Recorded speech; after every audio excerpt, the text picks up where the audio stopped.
You're listening to Inspired Caring with Michelle Magner, episode number 105.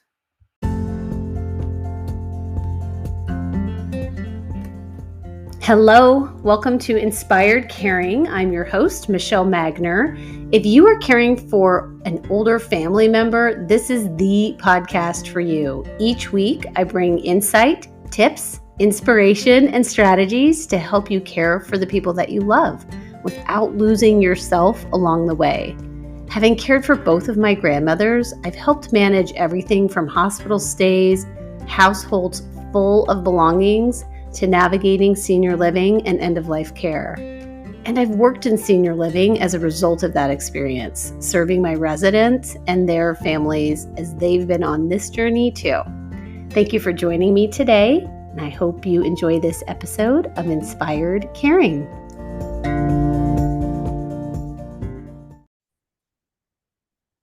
Well, welcome back to the podcast. Thank you so much, Jennifer Fink with Fading Memories, for being here with me today. Well, thank you for having me. I'm so delighted. We connected, I don't even know how, on the interwebs. in the ozone of the wet internet. Right. And I love the work that you're doing, and you have been at this for some time. So why don't you just share what your background is and how you came into the caregiver space? Okay. Well, my mom had Alzheimer's for 20 years. Her mom had vascular dementia for about 15. And my maternal great grandmother also had what they called back in the day senile dementia. She died before I was born. So I can pretty much be assured that we don't know what flavor of dementia that she had. As flavor is kind of an odd way of putting it, but Yeah. I don't think they knew all of the causes back in the 60s like we do now. So it's been a little while for her. My dad did 99% of the caregiving, as you know, his gender and generation kind of, I don't want to say dictate, but that's just kind of what the expectation was. He really refused help from my sister and I. Now, my sister had school age children. I had a daughter in middle school and high school. So, I can kind of understand why he did that. But unfortunately, when he ended up in the hospital for a month and then he was on hospice for about 2 months and then passed away in March 2017, I knew she had problems. I dealt with her. I dealt with her getting lost. I dealt with, refusing to do things, that needed to get done. But when I didn't have my dad as a buffer, it was like, holy crap, how am I going to deal with this lady? Like, I want to do the best job I can for her. I want to give her the most joy, the best quality of life possible when you're living with Alzheimer's. And I was just struggling. So, excuse me, as people do, I went to books. So this was early 2017, March. So like the first quarter of 2017. And there weren't as many books out as there are now. And I did some deep internet research, and all of the quote traditional advice didn't work. And that was super frustrating. So back in the old days, when one actually drove a car to a gym that you paid a membership for, that's what I was doing. And I've always been a podcast listener. I used to listen to them, or I tried, before podcast players. So when you had to stream them on the internet. And I'm a retired portrait photographer. So at the time, I've got my computer running Photoshop and streaming a podcast, and my computer's like, hey, whoa, can you pick a task? Because these things are mutually exclusive. Right. Too much all at once. Yeah, the computer was like, I'm trying real hard here, hon, but you're really working me hard. And so once they got podcast players, I got back into it. I had a fancier car that actually had technology in it. And, it just kind of, happened. I got back into podcasts into 2016. So I'm driving to the gym, a lightning bolt moment hits me. And I'm like, I should find a podcast on caregiving. Yeah. So after I get home and, go get to work, I look on my computer and there was one. This is in 2017, like summertime into the fall. And I was like, okay, fine. So I went and listened to it, and I'm like, this really doesn't float my boat. It's like, she's been around a while. I'm sure, it's like, obviously people love her, but it just, it wasn't for me. So I thought I can't be the only family caregiver who has the same issues, who has the same questions. And, if somebody's got their loved one living with them, they don't got time to do all this research and reading and coming up with answers that aren't working. Like, this just doesn't work. So my husband and I had always talked about starting a podcast for either one of our businesses. It didn't really make sense for photography, although there probably are some of those these days. Right. And I just thought, what the heck, let me take a stab at it. So I've been doing this for 6 years. My mom's been gone for 3, so that's kind of interesting because a lot of caregiver podcasts kind of fade away once their loved one's gone. But my mom died at the start of the pandemic, so I didn't have anything else to do. So Oh, wow. just keep on trucking. Well, that lands with me because my mother-in-law passed away in April, and I had several weeks where, I mean, first of all, you're grieving and it's that immediate response of what has to happen within your family. And I thought, am I even a caregiver anymore? Does it count? Does it make sense for me to continue? And it was an overwhelming yes. So that totally lands with me. Well, I like to call myself the caregiver's caregiver because, Yes. sort of like, like I'm a mom, my daughter's almost 32.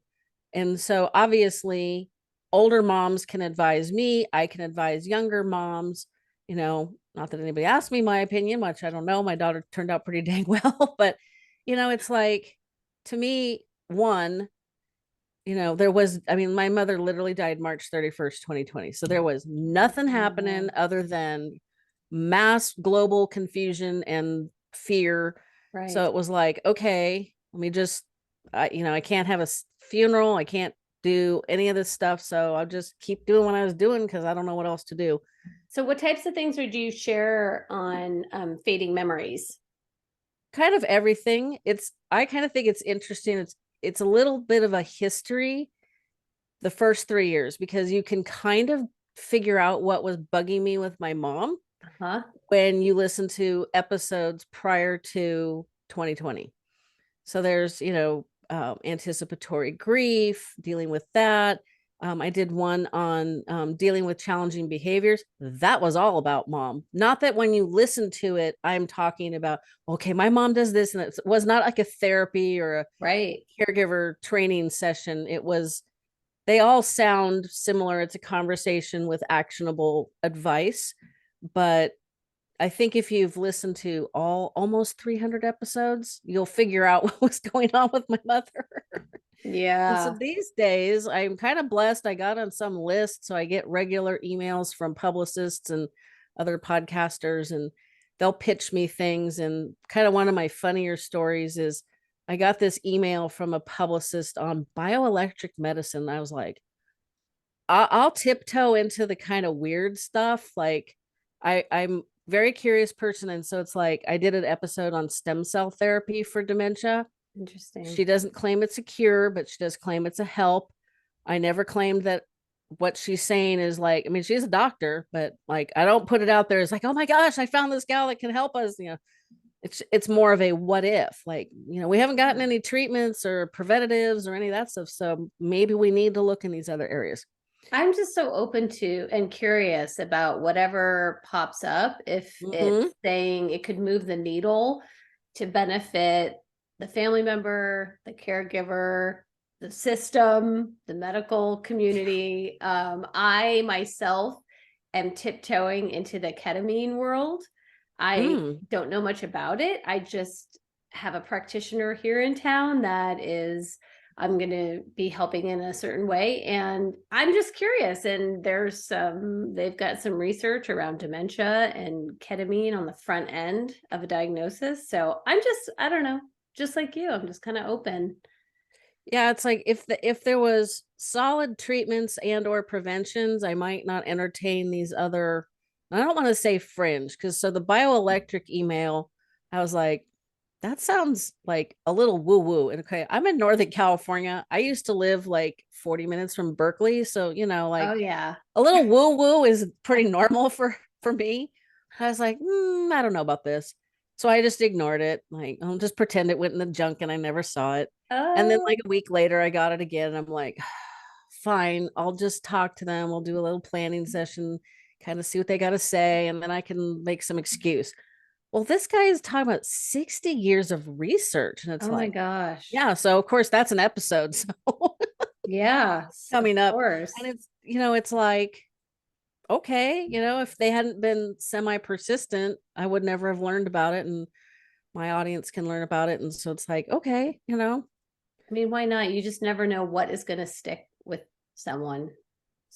Well, I think that's amazing. Today we were going to talk about, we were sharing on the last time we spoke about how many families wait to get help. And Mm-hmm. there's so many great resources available. And really, as dementia progresses for someone, the care becomes increasingly complicated. So, how do you put together a care team? How do you be open to the idea that you don't have to do it alone? And then how do you do that? How do you begin to look at that? So, I wanted to just pick your brain about that and learn more about your thoughts.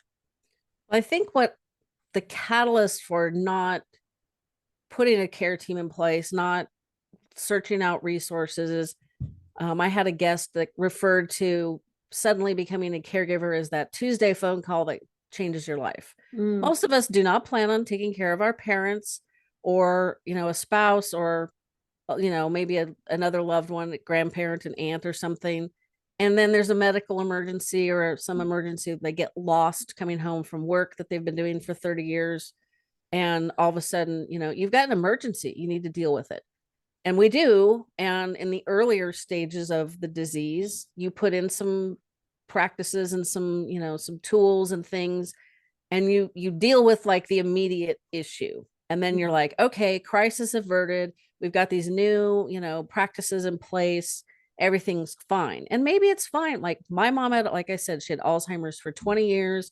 She cruised along at a certain level for, it's felt like forever. And then all of a sudden she'd wake up one day and she declined some. mm, And it's those surprises, and they shouldn't really be surprising, but you're not like watching your watch or your calendar going, okay, well, she's been at this stage for 9 months, any day now, which just, right. that's Yes. not how we think, because it's not how we want to think. So you deal with the crisis, the immediate crisis, and then you're kind of like, oh, thank God, okay. And then Right. you try to go back to life as much as normal as possible, which totally understandable.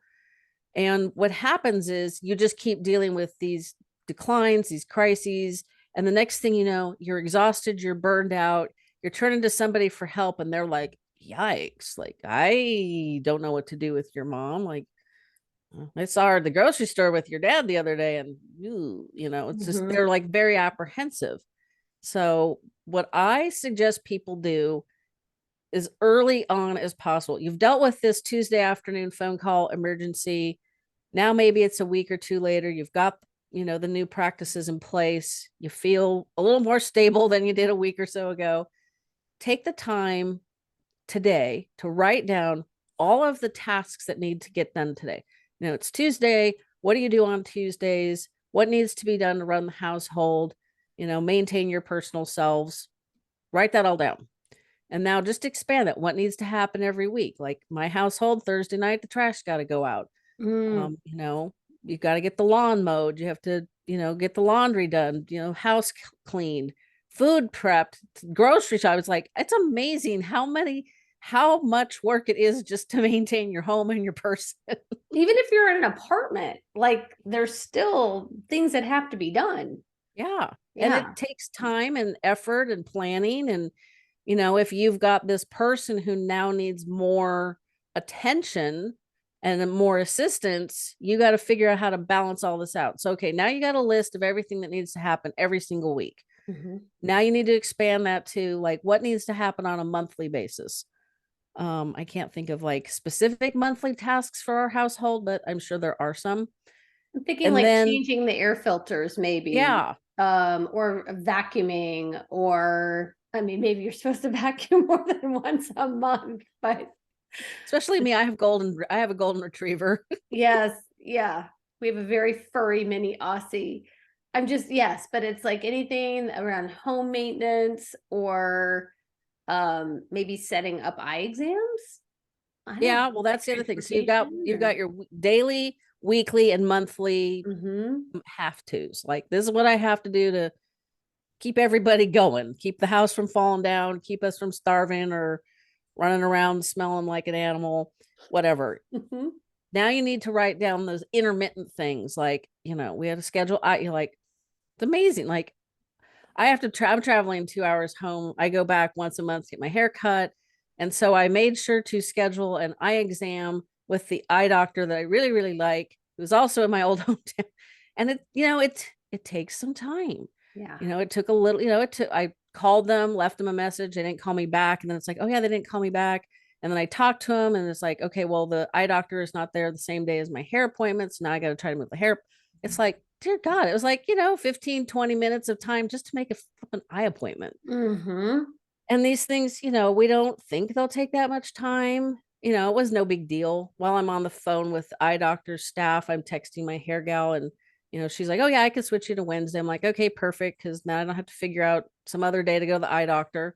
But yeah, all those things, it's really easy to say, I need to, I need to, I need to, I need to. And then and we just put it off. It's just dumb. Right. So write down like the things that need to happen on a regular basis, but maybe they're not weekly or monthly. So now you have your list of responsibilities. And before you have a heart attack and pass out because holy crap, how am I going to do all this stuff? Right. I mean, it's a lot. And kind of a segue, one of my other topics that I talk about a lot is as we age, we really need to think about, do we really want to live in a single family home where we have to do this scrolls worth of chores and tasks and things to maintain ourselves and our home? I'm like, you're 85 years old. Why do you want to like deal with the landscaper, cook your own food, make sure the housekeeper comes when she's supposed to? And I'm like, no, this is what assisted living is for, so that you can Right. just get up. Somebody's got meals going, somebody's got activities you can pick from. Go to a You can do party, go to the art museum, Yeah, do what the go to heck you an want. education series. Yeah. Yeah, you can stay in your apartment and ignore the world, or you can fling open the door and have, you've got security, you've got socialization, you've got somebody making meals for you, but you can make some of your own. I mean, like, Yes. I don't know, understand why people resist this idea. So, I'm a Gen Xer. I'm trying to convince the Gen X generation that assisted living, when we're like in our 80s, yes, let's do it. So, I mean, and it is happening. Like they are meeting the demand of the people, of the public, what they're offering. yeah, my mom Yeah. lived in a combination assisted living memory care community, and the assisted living dining room had fantastic food. Mhm. Health conscious, because I was stunned that it had very little sodium and it didn't taste like you needed to shake the salt over it. Mhm. And portion controlled, because you go to a restaurant, a normal restaurant, and they serve you like 3 days worth of calories, and then you're hungry at normal time for the next meal. So that's Right. not usually a good thing. And there was always activities. They had kids from the intermediate school or the middle school that was across the street. They would come in and participate in some activities, do things with the older adults. They would bring the memory care residents that could participate with them over. There was a hair salon there. They had, like Bible study, chair yoga. I don't know, they had all kinds of stuff. Unfortunately, my mom was advanced enough and lived in memory care that she couldn't really participate in those activities. But Mhm. like, I think people have learned through the pandemic that isolation is really bad. And yet on the Right. flip side of the coin, we have this older population that's like, I want to live in my home until I die. Why? Right. Nobody, Well, they can't really answer why. yeah. Just because. Just Yeah, because. And what my I'm hearing memories are you here. say, as far as like putting together your care team and looking at your daily, weekly, monthly, it really is like looking ahead. Mm-hmm. Like looking to what do you want your life to be like? What do you want your quality of life to be like? And then how do you set yourself up for success to get there so that you are living the best life you can for as long as possible? Well, and the care team, it could come as early, like I'm 56. Maybe we need it in your late 60s, early 70s. We don't know what the future holds. But now we've made our list of tasks and responsibilities required to navigate life. The next step is to write down a list of everybody you know. Does not have to be your neighbor, your family, or somebody that lives in your same town. Write down everybody you know. And this is the key. You want to write down what task you think they could best help you with. Because if you ask Jen over here to please call the insurance company or the health insurance company or the bank, I'll grit my teeth and do it for you because I like you or love you or whatever. But I hate that crap. Not your It strength. stresses me out. I do not want to hear the hold music. I don't want them to ask me those stupid questions they always ask. It's like, could you please just use your brain and listen to me? Like, prime example, after my father died, I called AT&T Cellular to cancel his phone. I had all the death certificate and everything right there. I could have emailed it. It was whatever they needed. I could have gotten it to them. And I called up and I explained what had happened. Oh, I'm so sorry to hear about your dad. Do you have his PIN? No, I don't. Oh, okay. Well, could you ask him? No, I just told you he died. Oh, yes, I'm so sorry. I had to tell that stupid person 5 times my dad died. They're lucky they didn't have some hysterical sobbing person on the phone. Yes. And then we ended up having to go to the retail location and spend like a freaking hour to get his phone canceled. It was the worst. Oh my It was gosh. like, so I hate that stuff. But you need somebody to drive you someplace. You need some food. You need baked goods. I am your girl. Jennifer's your girl. Jen's your girl. Yeah, you can have my husband for calling the banks and stuff. My husband was a banker for 20 years. He's been a real estate broker for just under 20 years. He did real estate during the housing crisis when they would assign short sales or foreclosures to realtors to banks on the East Coast. So at 6 o'clock in the morning, you've got this bank saying, we need this information in the next 4 hours. Well, shit, it's been 3 because I've been sleeping. So, and he just dealt with it. He did get stressed when I turned him on to spin, but he can deal with it. I probably would have chucked a computer through a window or something. Not helpful. And you'd have been back in line. Yeah, it was just like, yeah, I would not have been able to handle that. I would have been laying on the couch, stuffing my face full of chocolate, which is obviously not a good. Oh my Sounds gosh. nice, but it's not a good option. Well, so once we know who we want to assign what to, what do we do? Well, now you've got somebody that says, okay, well, oh, Michelle, I'm so sorry to hear about your mother-in-law. Is there anything I could do to help? What's your normal response? No, I'm good. I got it all. Yep. Wrong. You're like, oh, Jen, thanks for asking. I really could help with somebody like to maybe just like throw a casserole together every week and bring it over. It could just be frozen. I could throw it, that'd be so great. Is that something you could do? And I already know that's something you could do because that's what you do. Or, you wouldn't ask Jen to call the bank because you would probably end up with a closed account. Yeah. And so now you're not saying, oh, it's fine. Thanks so much. I got it. And then the other flip side of the coin is now I'm interacting with you and your loved one. And so I'm learning how to engage with them as their disease is progressing. You're not waiting until mom's in, mid or late stage to go, can you please start bringing me food? And I come over and it's like, oh, I don't know how to deal with this person. I mean, it's just very jarring. Yes. People are very concerned that they're going to get sucked in and they're going to offer A and then you're going to need A and B. And the next thing you know, they're doing half the heavy lifting and they're like, but I got my own life, and we just have to make it easy for people. And if we know what we need and what we think somebody's good at, well, we've taken a lot of the guesswork out of it. So how do we know on timing, like when to start asking? Because at the beginning, maybe you do feel like you have it.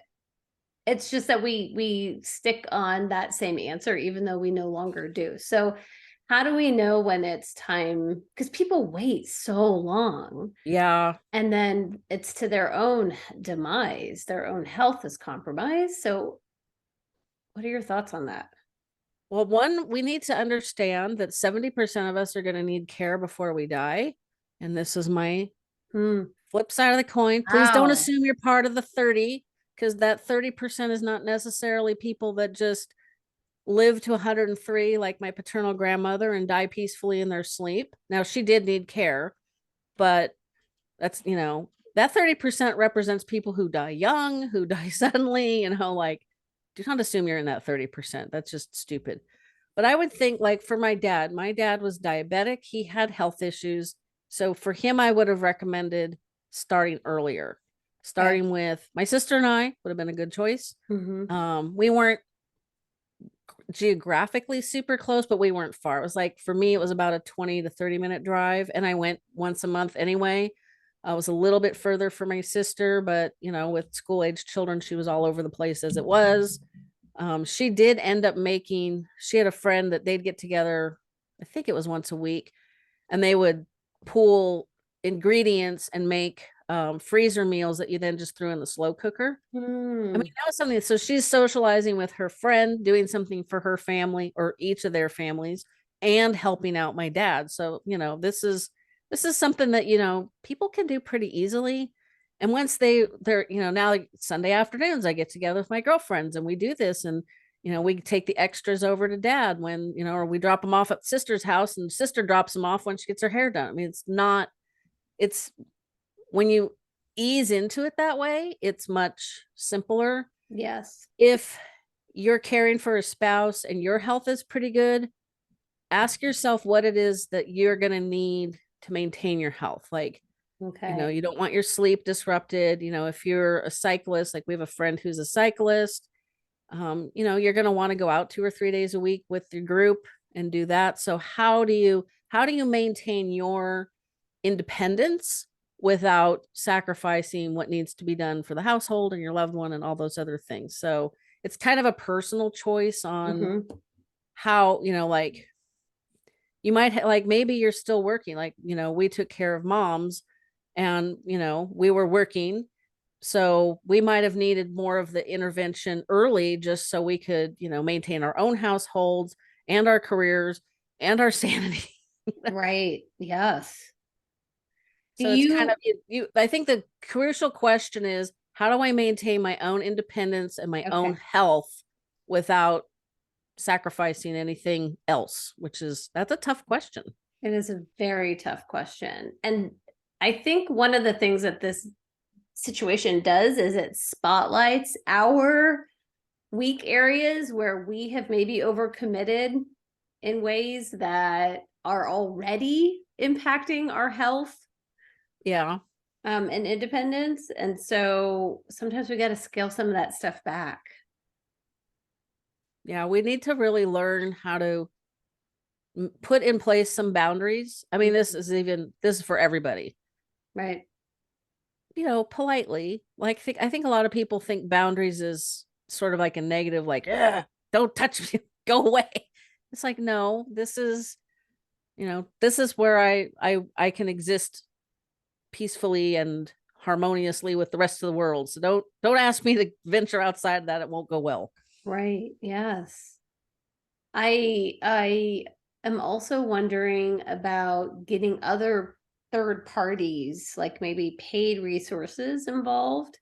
I find that people really struggle with allowing people in the home for home health or Mm-hmm. companion care. Just speaking very specifically and personally, my father-in-law didn't want someone coming into the home because he felt like, well, I should be able to handle all of this. And he was undergoing cancer Ooh. treatments. So he really didn't have the energy or stamina. But then there were just certain things like changing the bedding, which had to be done nearly daily at a Ooh. certain point. And he just was so reluctant to allow people into the home to do these things. What are your thoughts on how to encourage people to go ahead and just make the call? Well, I think if we start with the friends and family and neighbors, Mm-hmm. now we're used to people coming in and out and doing things. And so if we start this early, these people all know how to deal with us and our loved one.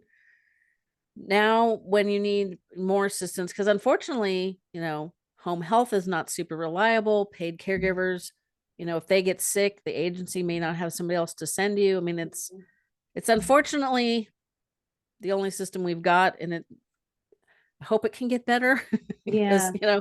aging over here. So I kind of feel like you need both. If I would suggest for people, when you get to a stage where it's like, do you really want to have to change the sheets every day? You don't Mhm. have the energy. Maybe get an aide in that can do some light housekeeping if you haven't already hired somebody to help you with the house. Or you get to a point in somebody's health where it's like, I really don't want to be wrestling with my mom in the bathroom to, you know, take care of her needs after she's toileted. It's like, oh, that's outside my comfort zone. I could have done it. I would have sucked it up, but I would have hated life every minute. So Right. I'm so impressed with people that can do all those things, change their loved ones who are now incontinent. My mom started to get there and then passed away. So we really didn't have to deal with a lot of that. But, ask yourself, do I really want to do this? Like my mom wouldn't have really accepted it from me very well because she thought I was her best friend. And Mm, so, like, you're not going to drag your best friend into the bathroom to help you shower or wipe after going to the bathroom. So right. maybe that's a good place to start. It's like, do you really want to do this? Is this something you're comfortable with? Because if you're not, you really should find somebody who can do it better.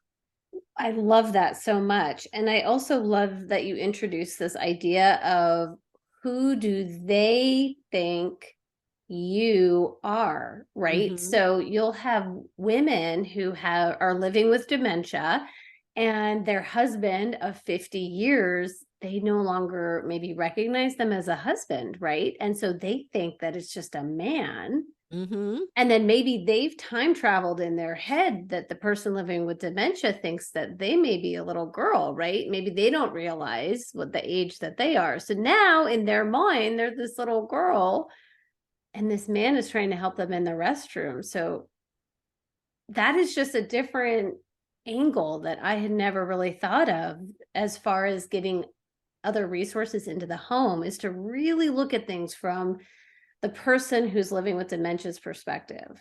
Mm-hmm. Because my mom That's got really Yeah. combative. That's kind of what sped up the end. I think she had a couple years left. She was starting to have trouble eating because she was talking less. But the more help she needed, the less accepting of it she was. Mhm. And she would have benefited from somebody that had the time and the more training to work with her. Unfortunately, I mean, this was a fantastic care home that she was in, but the caregivers that worked there did not get paid worth beans, which drove me straight up the wall because they were Mm. so dedicated. Some of them literally worked at Starbucks for 8 hours and then went work to the care home. Oh my Like, I goodness. don't think I can work at Starbucks for 8 hours and then do anything else. So, just I tried to make their life as easy as possible. And so I tried to deal with my mom for them as much as possible. But yeah, she was um, not cooperating with a shower. It took two of them, and they claim that she reached for her clothes and slipped. And I'm like, you don't have to sugarcoat it for me. It's my mother. I know exactly what she did. She like jerked away from them and reached for Mm. her clothes and slipped and broke her leg. And that was March 8th, and she died March 31st. Wow. So That's it was hard traumatic because end. yeah, well, I didn't see her for 2 weeks. That was really hard. Yes, because that was right at the beginning of COVID. That was when everybody was like, "Oh my God, what are we doing?" And I did get to see her the day before she died. They did let us in the day that she passed. So I know totally blessed there as compared to other people. Mm. But it was terrifying those 2 weeks because I thought, she thinks of me as her best friend, the Mhm. gal that takes her out to do fun things. We'd go to the park and watch children or the pool or wherever. We like stalked on little kids. Because that's what she enjoyed. It was like her level of ability was to watch children, and Yeah. that took a while to get to that point where that's what we did. And so that wasn't an option. I didn't see her. I'm like, she's not going to remember that I'm the fun person. She's not going to trust me. We're going to have like 10 times more problems. I was literally hours away from calling the executive director and saying, I'm coming in. If you unbolt her window, I will go through the window. I'll just It was at crawl on ground in level. there. I'm coming. How do you Right. want me to do it? You want me in a hazmat suit? Coming in, because I'm starting to freak out that Yeah. the lack of contact with me is now going to cause problems down the road. It was a very, very tough time. Yeah. And Very. I'm really glad I didn't have to deal with the window visits or the Zoom calls, or because Mhm. my mom couldn't have done any of those. That would have just been, I don't know how we would have dealt with that. So, Yeah. if I sound flippant or uncaring that she passed away, it's like, I know it was kind of, it was struggles, but it could have been a whole lot worse. I mean, we could have Yeah. I dealt with other people and their family members with COVID because I was in a support group. I was doing the podcast, and people were always asking me, what do we do? What do we do? And it was like, ooh, it was so hard.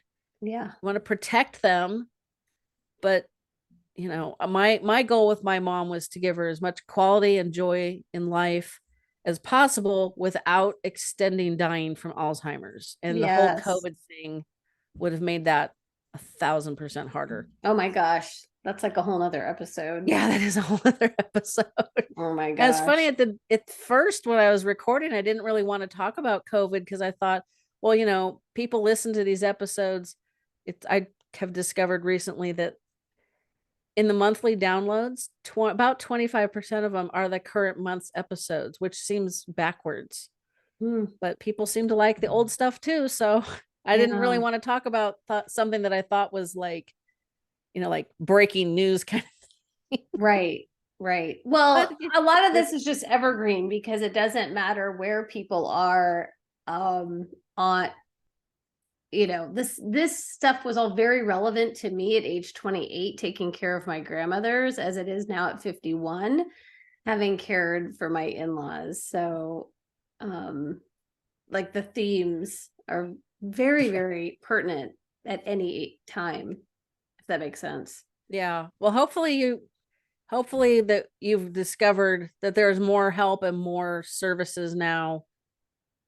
I can't Oh do my that gosh. math. Yes. Well, having worked 25 in years later. senior living for 7 years and being behind the scenes and just being completely dialed in and connected to the community, that's definitely the goal, is to help people just realize that there are resources available. And it's a matter of just knowing where to look, really. So I think that your podcast is amazing. I think that's a great resource for people. And you've got so much content that they could probably busy themselves for a year. Probably. Like, I think you could probably let's see. We've got, I think today's is either 279 or 280. Oh, that's So that's amazing. almost a year's worth of listening if you listen every day. So if you listen 5 days a week, you probably got a year's worth. Yeah. Well, That's what I'm if suggesting. you're commuting, tune There you in go. to Fading Memories with Jennifer Fink. And I think that's just wonderful. Well, I think you gave some really great suggestions on how to establish a care team, some really great steps on what people can do to start to think of what would I need help with. And then I think we had a really good discussion about the importance of stepping in and letting people into your space to help you. And people do want to help, but they They don't really know. do. They don't know what they can do unless Yeah. they've lived through it. And then in my personal scenario, I kind of felt like some of my friends are like, been there, done that. I really don't want to get involved again. And maybe the list would have been helpful.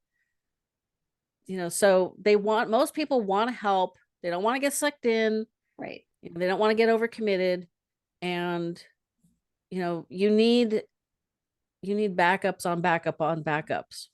Yeah. Because That's most so people good. don't plan, what happens if, you get into a fender bender and you're in the ER for several hours. What's going on at your home with your loved one? You better have somebody else you can call, because life is, as we just kind of discussed with COVID, life is a little unpredictable. It's very unpredictable. And to your exact point, if you are unable to be there for any reason, what is the next step? What's your backup plan? And let's also, toy with the idea of a vacation for Yep. yourself.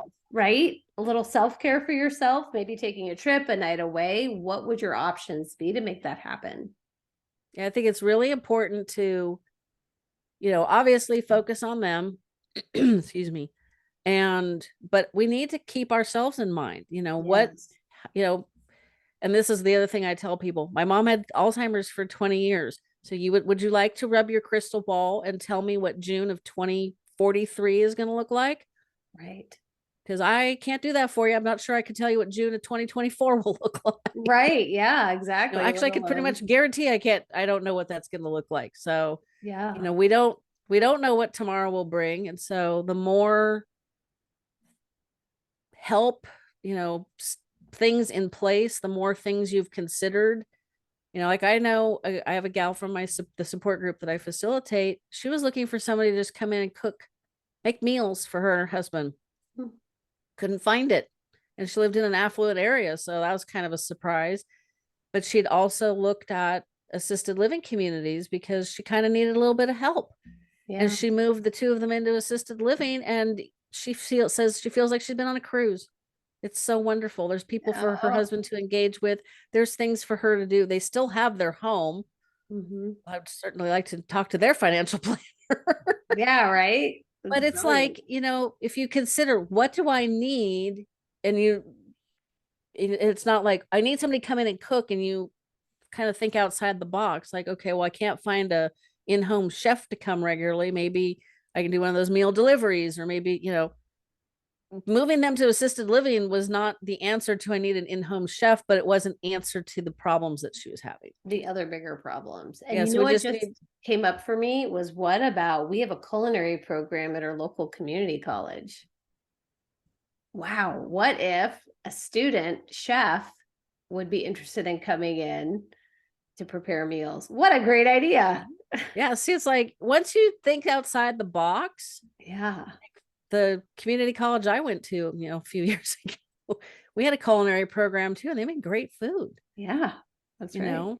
So that's just we got to think outside the box. We have to let people help us because that will help us maintain our own health, our own independence, but not neglect our loved one, our Yeah. moms, our spouse, Yeah. because we don't want to do that. No, we don't want to do that.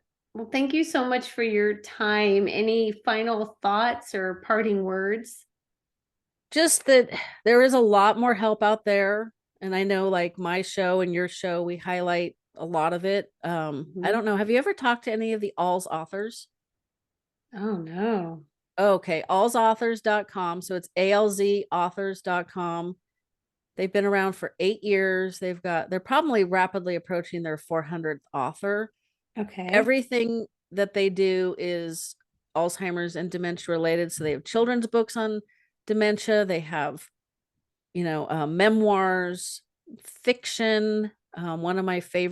One of the founding mothers of All's authors wrote a book called Blue Hydrangeas, which I love Blue Hydrangeas. Uh-huh. And it's about a husband taking care of his wife who has Alzheimer's. And it's a beautiful story. I've never been to Cape Cod, but I feel like I've been after reading this book. So Wow. there's stories that if you just kind of want something that relates to your life, they have everything, and they're one of my favorite resources because they, all the people there have been through this in one way or another, and so it's an excellent resource for information. That's fantastic. We will be sure to put that link in the show notes as well. I'm sure they'd love it. I'm sure they will. Thank you so much for being You're here with me welcome. today. Thank you for having me.